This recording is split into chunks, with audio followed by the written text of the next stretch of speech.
Nobody in Detroit saw it coming. Nobody in Dearborn saw it coming. And certainly nobody sitting in the gilded ballroom of the Waldorf Astoria in January of 1953 saw it coming.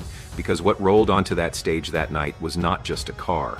It was a provocation, a declaration of war against everything European, everything foreign, everything that had made American men feel ashamed of what their own country could build. The Corvette had arrived, and within 2 years, General Motors would be ready to kill it. To understand why that moment at the Waldorf Astoria mattered so much, you have to understand what America looked like in the years right after World War II. The GIs came home. They had won the greatest war in human history. They had crossed oceans, liberated continents, buried friends in foreign soil. And when they drove back through the gates of American military bases, many of them brought something unexpected in their duffel bags, a memory, not just of the war, but of the roads of England and Italy and France and Germany, where they had gotten behind the wheel of small, light, ferocious little sports cars, British MGs, Jaguars, Porsches, cars that cornered like they were bolted to the asphalt, that revved like they meant it, that felt alive in a way no American automobile had ever felt. Back home, those same men walked into Chevrolet and Ford and Pontiac dealerships and looked at what Detroit was offering. Big cars, soft cars, rolling sofas with chrome trim and bench seats wide enough to sleep on. Beautiful in their own way, but utterly, completely wrong for a man who had just spent 3 years driving a Jeep through the Italian countryside and stolen a ride in a Morgan on a rainy afternoon outside London. Detroit was building transportation. Europe was building excitement. And a growing number of Americans had noticed the difference. Harley Earl noticed it too. Earl was the most powerful designer in the history of the American automobile. Tatsan Ursonachaks Arse Inchius Kunisat Dax Entis, a 6'4" Titan from California, who had essentially invented the idea of automotive styling as a discipline, who had given GM its tail fins and its chrome and its sense of theatrical drama. Earl was not a man who accepted being second at anything. When he looked at the sales reports for imported European sports cars in the early 1950s and saw the numbers climbing year after year, he did not panic. He got angry. And when Harley Earl got angry, things got built. The project that would become the Corvette was born in extraordinary secrecy inside a small workshop in GM's design studios in Warren, Michigan. Earl called it Project Opal, which was deliberately misleading. He did not want word leaking to Ford. The team worked at a pace that would seem impossible by modern standards. From the first sketches to a finished show car took less than a year. Earl was everywhere, pushing, approving, rejecting, demanding. He wanted something that would stop traffic, that would make every man who saw it feel a physical response before he even knew what he was looking at. What they built was extraordinary for its time.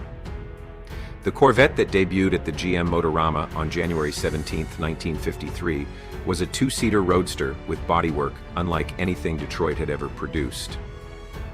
And the reason the bodywork looked different from anything Detroit had ever produced was that it was literally made from a different material, fiberglass, formerly known as glass-reinforced plastic, a substance that had never been used for a production automobile before. The choice was partly forced on GM by circumstance. An aluminum workers' strike had made traditional bodywork materials difficult to source, and fiberglass was the fastest available alternative. But what began as a solution to a supply problem became something much more significant: the prey wing, a defining characteristic that would stay with the Corvette for the rest of its life. The crowd at the Waldorf Astoria that January went absolutely wild.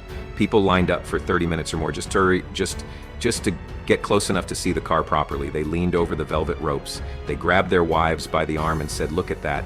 GM received tens of thousands of letters from Americans demanding to know when they could buy one. The response was so overwhelming that Earl pushed for immediate production. Not in a year, not after further development, but now, this year, 1953. That decision, made in a burst of excitement and corporate pride, would nearly destroy the Corvette before it ever had a chance to prove itself. The first production Corvettes rolled out of a converted facility in Flint, Michigan in June of 1953. All 300 of them were painted polo white. All 300 had a Sportsman red vinyl interior, and all 300 were powered by an engine that had absolutely no business being in a sports car. This sabajurstam no sunse, pershta to when 235 cubic inch straight six, borrowed directly from the regular Chevrolet passenger car lineup, producing 150 horsepower through a 2-speed automatic transmission.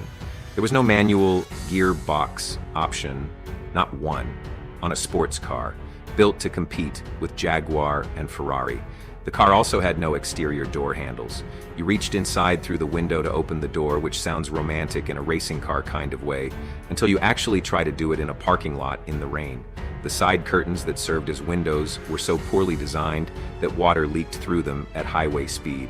The convertible top was almost comically difficult to operate, and the performance, by the standards of the European cars it was supposed to challenge, was deeply unimpressive. 0 to 60 miles per hour took 11 seconds. 11 seconds. A Jaguar XK120 of the same era could do it in 10. A man with good legs and a bicycle I love might have that given the speedometer, Corvette a respectable 140 race off the mile an hour line. speedometer. Of That the was 300 Corvettes built in those are big numbers back in the day. The steering wheel, very European. With only the holes 180 in it. were actually Notice sold. no radio. The rest sat on lots. Dealers were confused by the no car. heater. It didn't fit The any category tachometer they is knew kind how of to funny. sell. It's right in the It wasn't a center of family the car. dash, It which wasn't is a like the luxury worst car. place. It wasn't competitive enough to be a serious you're sports always car. doing that, It so existed in an I awkward probably middle ground would've between a show vehicle up and a closer, production but, automobile, and you the know, American buying tachometer was a public, new which thing in had greeted it American with cars such back in the thunderous day, because enthusiasm. American cars At the had big lazy V8 taillights. I love the way the exhaust system exits through the bumpers, as you can see. That's really sort of motorama show car looking considerably stuff. less When you saw a lot of enthusiastic the when the GM price tag appeared. I love this here. I mean, these bumpers really, $3,498. you don't really want That a was bumper, serious money they're in not really 1953, bumpers. But the equivalent of roughly $38,000 today. For that price, a man could buy a fully loaded Cadillac or a house and get a car that actually worked properly. In 1954, production moved to St. Louis and ramped up dramatically. GM built 3,265 Corvettes that year, clearly expecting demand to follow the Motorama excitement. It did not. Dealers couldn't move them. Cars piled up in storage. The 6-cylinder engine remained the only option. The automatic transmission remained the only option. And then Ford did something that should have been the final nail in the coffin. Ford had been watching. That is the thing about Detroit that outsiders never fully appreciate. These companies watched each other with the intensity of prize-fighters studying tape in a back room. Every sales report, every dealer complaint, every letter from a disgruntled Desatram was what Ford saw in late 1953 and early 1954 was an opportunity so obvious it almost felt like a gift. On September 9th, 1954, Ford rolled out the Thunderbird, and it was, by almost any honest measure, a better car than the Corvette. It was sleeker, it was more refined. It had a proper V8 engine under the hood, a 292 cubic inch unit producing 198 horsepower, mated to a transmission that actually gave the driver a sense of control. It had real windows, not side curtains. It had exterior door handles, which sounds like a low bar to clear, but the Corvette had somehow failed to clear it. The Thunderbird was the car the Corvette was supposed to be, built by a company that had taken 18 months to study every mistake GM had made and correct them all in a single stroke. The public responded exactly the way Ford had calculated. In the first full model year of 1955, Ford sold 16,000 Thunderbirds. Chevrolet sold 700 Corvettes. Read that again slowly. 700 against 16,000. In a straight commercial contest, that is not a loss. That is an annihilation. Somewhere in GM's executive offices in Detroit, men in suits were doing arithmetic that led to a very simple conclusion, and that conclusion was that the Corvette had failed. The internal pressure to cancel the program, became serious. This was not a rumor or a piece of automotive mythology invented decades later to make the story more dramatic. GM's own records and the accounts of people who were in those rooms confirm that cancellation was genuinely on the table in 1954 and into 1955. The argument was straightforward and financially sound. The car was losing money, it was embarrassing the brand in comparison to the Thunderbird, and the resources being spent on it could be redirected to vehicles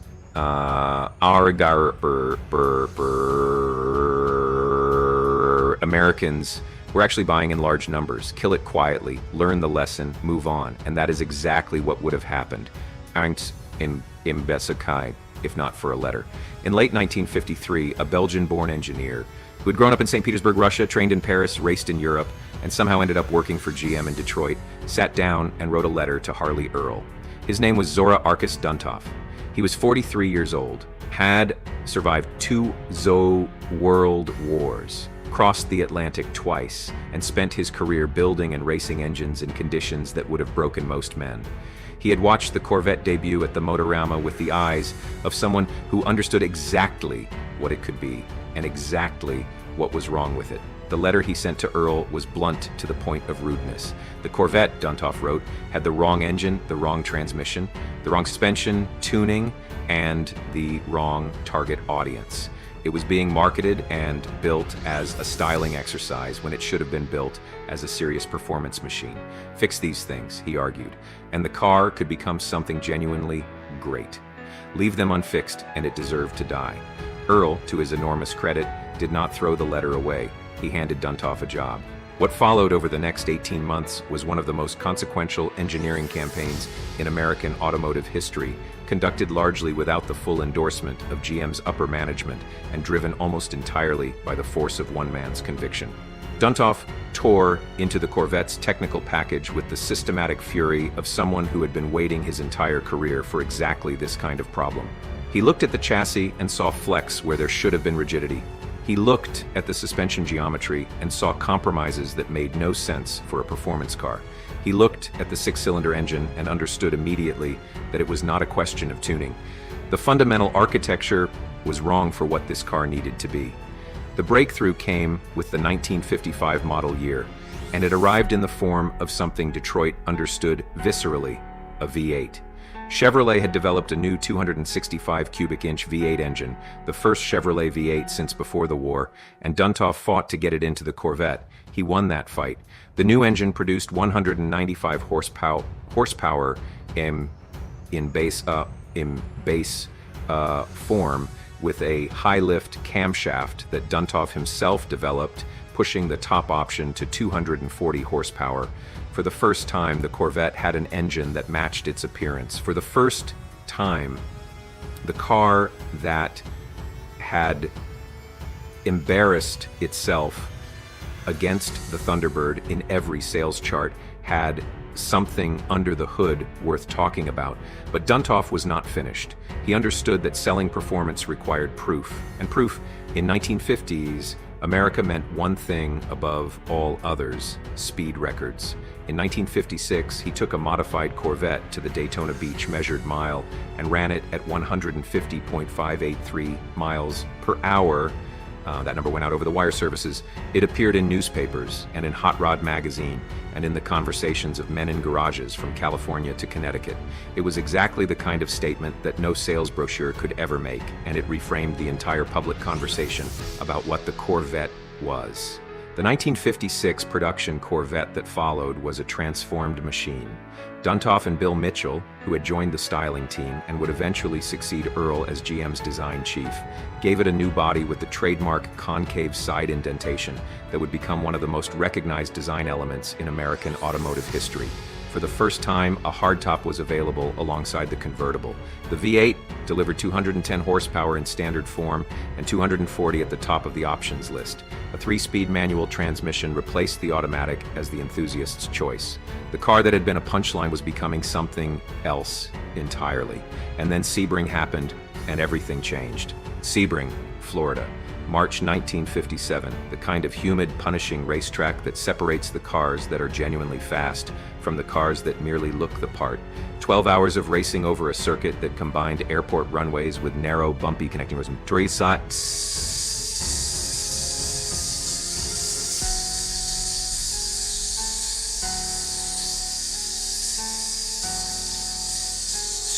Destroyed brakes, overheated engines, and broke the spirits of teams that had arrived overconfident. Ferrari was there, Mercedes was there, Porsche was there. The best Europe had to offer had made the trip across the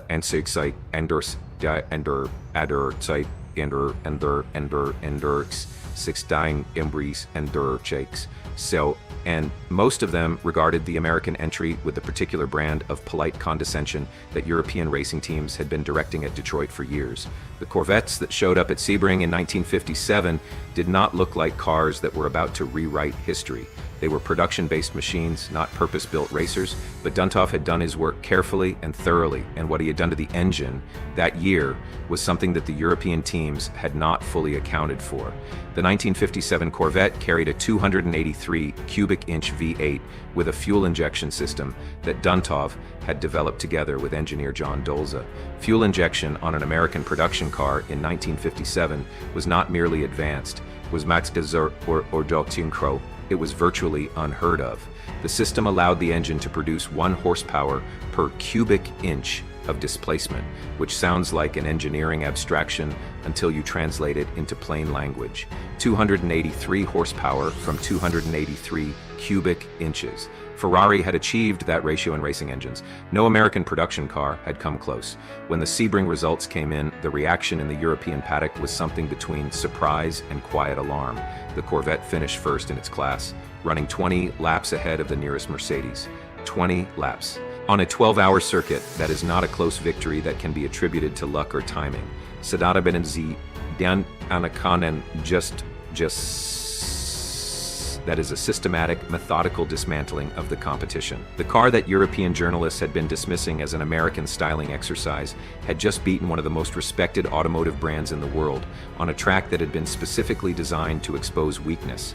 The story that emerged from Sebring and spread through the American automotive press carried a detail that made it even better. Unlike most of the competing European teams who had transported their cars to the circuit in enclosed trailers to protect them from road damage, the Corvette team had simply driven their cars to the race, filled up the tank, and gone racing.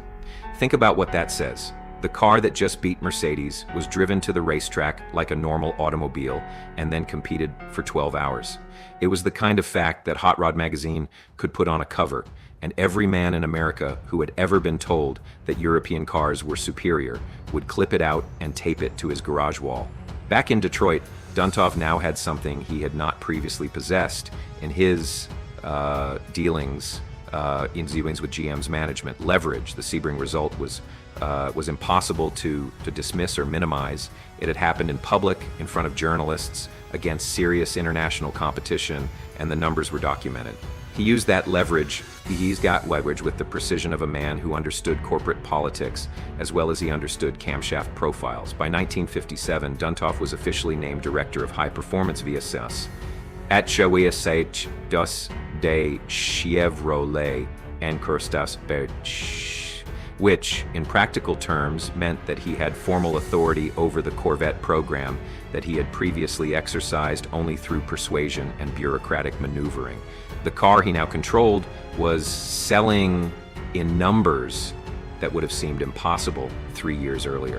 In 1956, just over 3,000 Corvettes had found buyers. In 1957, that number grew, and by 1958, it reached 9,000, a figure that silenced permanently any remaining internal argument about cancellation. The Thunderbird, meanwhile, had done something that handed Duntov and the Corvette an unexpected gift. Ford, looking at sales data and deciding that 4 seats would outsell 2, converted the Thunderbird into a larger 4-passenger vehicle for the 1958 model year. It was a commercially defensible decision and probably the right one from a pure revenue standpoint, but it meant that Ford had voluntarily abandoned the 2-seat sports car segment. The Corvette was now the only legitimate American sports car, not by default, not by survival, but by deliberate competitive withdrawal from the only company that had ever truly threatened it. Duntov understood immediately what this meant. Without Ford breathing down his neck in the same market segment, he had room to push the Corvette further and faster than he could have justified in a direct sales competition. The 1957 car had already introduced the 4-speed manual transmission as an option alongside the fuel injection system. The chassis had been progressively stiffened. The suspension tuning had moved decisively away from the soft, wallowing American norm towards something that could actually hold a line through a corner at speed. What Duntov was building, piece by piece and model year by model year, was an argument. The argument was that an American car designed in Detroit, built in St. Louis, powered by a pushrod V8 that any competent mechanic in any town in America could work on, could go wheel to wheel with the best sports cars that Maranello and Stuttgart had to offer. Not just in a straight line, where American displacement had always given domestic iron an advantage, but in corners, on road courses, in conditions where driver skill and chassis balance mattered as much as raw horsepower. In 1960, 4 Corvettes entered the 24 Hours of Le Mans. The field they were competing against included factory-supported Ferraris, Porsches, and Aston Martins, teams with decades of endurance racing experience and budgets that dwarfed anything Chevrolet was officially spending on the effort. 3 of the 4 Corvettes retired from the race. The 4th finished 8th overall. In the context of Le Mans, 8th place sounds modest. Tus Izi Angchur and A in day, but the manner in which that car arrived at the circuit was the real story. Like the Sebring cars 3 years earlier, the Corvettes had driven to Le Mans under their own power. The European teams looked at that and did not quite know what to make of it. A car you could drive from your garage to a 24-hour race in France and finish 8th overall was not the kind of machine you could afford to keep ignoring. By 1960, Corvette sales had crossed 10,000 units for the first time. The number meant something beyond simple commercial success. It meant the car had found a genuine constituency, a community of buyers who wanted exactly what it offered and would keep coming back for more. The love affair that de Herod, de Gadazena, de Fleur de Delegas, de Gaders fickered uncertainly in 1953 and nearly died in 1954, was now burning steadily and hot. And then Bill Mitchell went fishing, and caught the future. Bill Mitchell went fishing in the Bahamas in 1960 and caught a mako shark. This is not a metaphor. He literally went out on a boat, caught an actual shark, had it mounted, brought it back to Detroit, and set it on a stand in his design studio where his team could walk around it and stare at it. Mitchell looked at the body of that animal. Baste di inchaction ID and tamadadur inchaction, and the way the jaw swept back into the flank, the gradation of color from pale gray along the belly to near black along the dorsal surface, the aggressive taper from nose to tail, and saw the next Corvette. He handed the mounted shark to a young designer named Larry Shinoda and said, essentially, make this into a car. What Shinoda produced from that starting point was the XP775 prototype, which Mitchell called the Mako Shark. And what eventually emerged from the Mako Shark after years of development, refinement, and brutal internal debate inside GM was the 1963 Corvette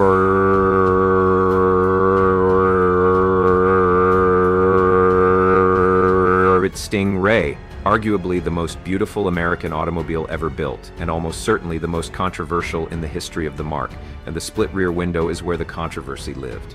Mitchell had insisted on a divided rear window, a spine running vertically down the center of the fastback glass that bisected the driver's rearward vision in a way that was, from a purely practical standpoint, genuinely problematic. Duntov hated it. With the focused intensity of an engineer who had spent a decade making the Corvette faster and safer, and saw no reason to introduce a feature that actively impaired the driver's ability to see what was behind him. The argument between Mitchell and Duntov over that rear window became one of the most famous creative conflicts in Detroit history. Two enormously talented men who both loved the same car and both the 1963 Corvette Stingray launched with the split rear window, and Duntov was furious. But here is the part of the story that Mitchell probably understood better than anyone else in the room. That split window, the feature that served no functional purpose whatsoever and actively made the car harder to drive safely, became the single most recognizable visual element of the entire third generation. Today, a split-window 63 Stingray Coupe is one of the most sought-after and valuable Corvettes ever made. Duntov was right about the visibility. Mitchell was right about the legend. The '63 Stingray was a genuinely revolutionary machine beneath the bodywork as well. It introduced independent rear suspension to the Corvette for the first time, a significant engineering leap that transformed the car's behavior on anything other than a billiard table straight. The chassis was stiffer and more sophisticated than anything that had come before. A fuel-injected 327 cubic inch V8 sat at the top of the engine options list, producing 360 horsepower, a number that positioned the Corvette not just as competitive with European sports cars, but as legitimately superior to most of them in outright performance terms. Road and Track magazine tested the fuel-injected '63 coupe and recorded a 0 to 60 time of 5.5 seconds. In 1963, that was a number that made Europeans uncomfortable. The split window lasted exactly one model year. For 1964, Duntov got his way and the spine was removed, giving the Stingray a cleaner, more functional, rear window. Mitchell never fully forgave him. The Corvette continued to evolve through the mid-1960s in ways that kept pace with the escalating horsepower wars of the muscle car era. The 396 cubic inch big block arrived in 1965, followed by the 427 in 1966. With output figures climbing toward 435 horsepower in the most aggressive configurations. These were numbers that Ford and Chrysler could not ignore and could barely match. Then 1973 arrived, and the world that had made the Corvette possible started coming apart. The oil embargo hit American consumers like a physical blow. Lines stretched around the block at gas stations. Prices that had seemed fixed and reasonable for an entire generation suddenly looked like ancient history. Congress, responding to public pressure and genuine environmental concern, began tightening emissions regulations in ways that had direct and immediate consequences for high-performance engines. The era of the big block, high-compression, carbureted V8 was ending, not because engineers had run out of ideas, but because the regulatory environment was making those ideas increasingly difficult to implement legally. The effect on the Corvette was painful to watch. The 350 cubic inch small block that powered the base Corvette in 1975 produced 165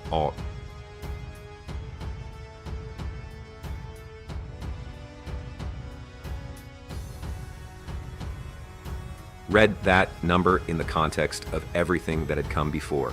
The car that had run 20 laps ahead of Mercedes at Sebring, that had rattled Ferrari's confidence at Le Mans, that had been posting 0 to 60 times in the mid 5-second range. That car's spiritual descendant was now producing 165 horsepower and struggling to embarrass a well-driven family sedan. In 1976, GM made a decision that felt at the time like a quiet admission of defeat. They stopped building the Corvette convertible. The open-top roadster that had been the Corvette's defining form since the very first Polo white car rolled out of Flint in 1953 was gone, replaced entirely by the T-top coupe. The official reasoning involved structural rigidity and safety regulations, and both of so two and tried things in the were in Jersey's Brides users were genuine factors. But the deeper truth was that GM was playing defense, trying to keep the Corvette alive in a regulatory environment that seemed designed to punish exactly the kind of machine it had always been called. Sales hesseled up projects op de skills from when trusty and that sales saw better than the performance numbers might have suggested. In 1977, the 500,000th Corvette rolled off the assembly line in St. Louis, and production that year reached nearly 49,000 units, which was a record. The buyers were still there. The love affair had not ended, but the car they were buying was a shadow of what the Corvette had been at its peak, and everyone who cared about the mark knew it. Inside GM, the argument about the Corvette's future was more complicated and more serious than any of the cancellation debates of the 1950s had been. This time the threat was not poor sales or embarrassing comparisons to the Thunderbird. This time the question was whether the regulatory and economic environment of the 1970s had permanently changed what an American performance car could be. And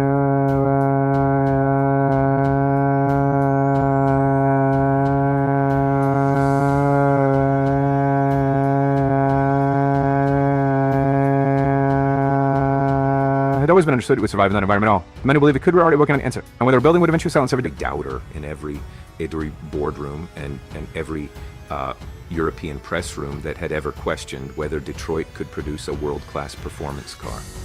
Part 5. The answer came slowly, then all at once. Through the late 1970s and into the early 1980s, the engineers at Chevrolet were doing what American engineers have always done best when their backs are against the wall. They were getting creative, getting stubborn, and getting angry in exactly the right proportions. The 1982 Corvette introduced crossfire injection, a throttle body fuel injection system that replaced the carburetors that had been strangling for car the same sir emissions throughout the emissions era. It was not a dramatic leap forward. The 350 cubic inch engine it fed produced 190 horsepower, which was progress but not exactly a return to glory. What it represented, though, was a direction, a signal that the people building this car had not accepted the regulatory straitjacket as a permanent condition. The 1984 Corvette, which was actually developed as an 83 model, but held back an entire year because GM's own quality standards rejected the first production run as unacceptable, an act of corporate self-discipline that was genuinely remarkable for Detroit in that era. Arrived as as fundamentally different machine. The styling came from wind tunnel research conducted in partnership with Boeing, producing a more aerodynamic shape that Road and Track called the best handling production car they had ever tested from an American manufacturer. Rack and pinion steering replaced the old recirculating ball system. The suspension was substantially revised with more aluminum components, reducing unsprung weight. The base engine produced 205 horsepower, which was not spectacular, but the chassis underneath it was now genuinely world-class. Bill Mitchell died of a heart attack in 1988. The man who had caught a shark in the Bahamas and turned it into the most beautiful American car ever designed was gone, and Detroit lost something irreplaceable when he left. But the machine he had helped shape was about to demonstrate just how far it had come from the styling exercise de denturgi denture or had traits had nearly been canceled 35 years earlier. Also in 1988, a small company in Connecticut called Callaway Cars took a production Corvette, fitted it with a twin turbocharged version of the standard L98 V8, and took it to the Transportation Research Center in Ohio. What happened next belongs in the same conversation as Sebring 1957 and Le Mans 1960. Now, the Callaway Twin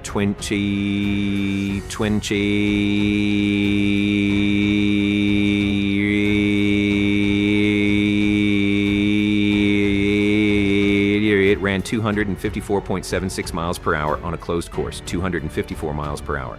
From a car based on a production Chevrolet that a man could walk into a dealership and order, Ferrari's fastest road car of that era topped out at around 190. Porsche's 911 Turbo was running about 180. The number that came out of that Ohio test track was not just a record. It was a statement delivered at full volume to every European manufacturer that had spent 30 years treating the Corvette as an interesting but ultimately provincial American curiosity. The momentum that had been building through the 80s culminated in a car that GM had been trying to build since 1988 and finally delivered in January of 1997, the C5 fifth generation. Corvette was the most comprehensively reconsidered version of the car since Duntov had reworked the original in 1955 and 56. The engineers had gone back to first principles and questioned every assumption. The result was a car with 35% fewer parts than the model it replaced, 1,500 fewer components that could wear out, break, or need attention.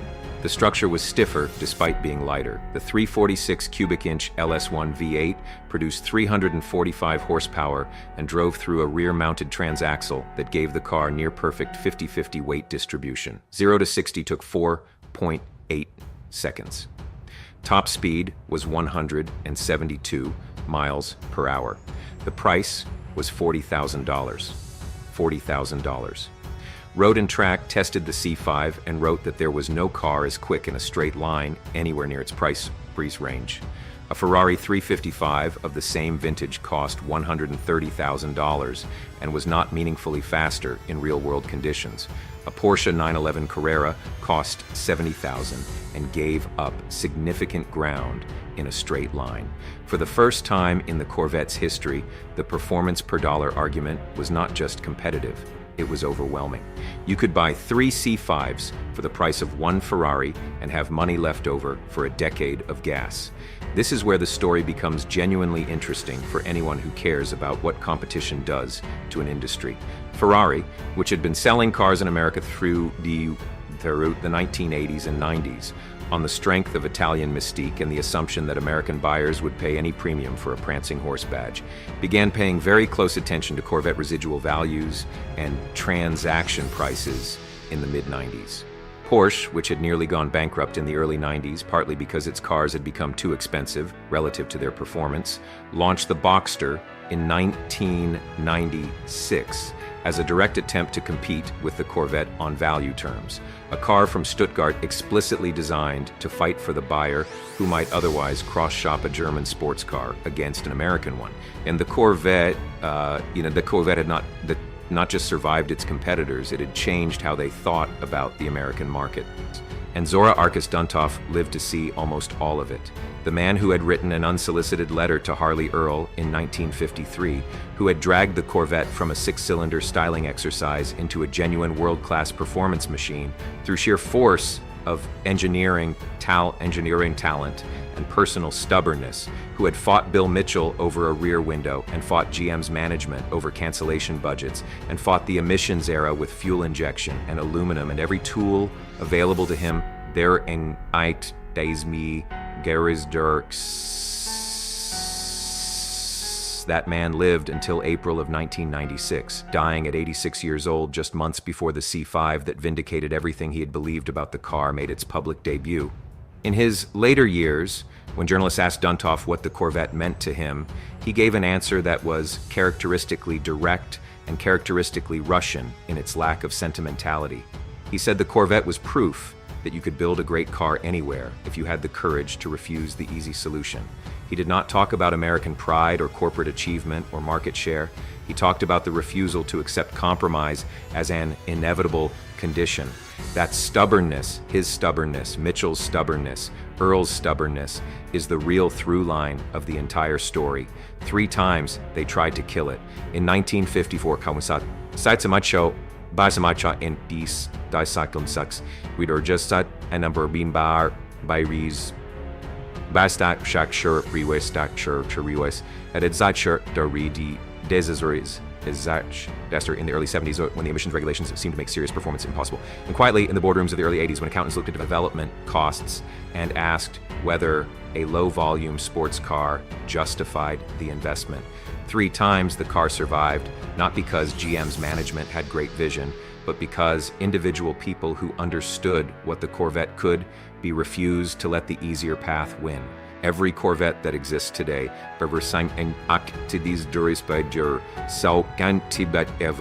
is everyone sitting in a garage in Ohio or cruising down Pacific Coast Highway on a Saturday morning, or being restored in a shop in Tennessee by a man who bought it because his father had one, is a direct consequence of those refusals.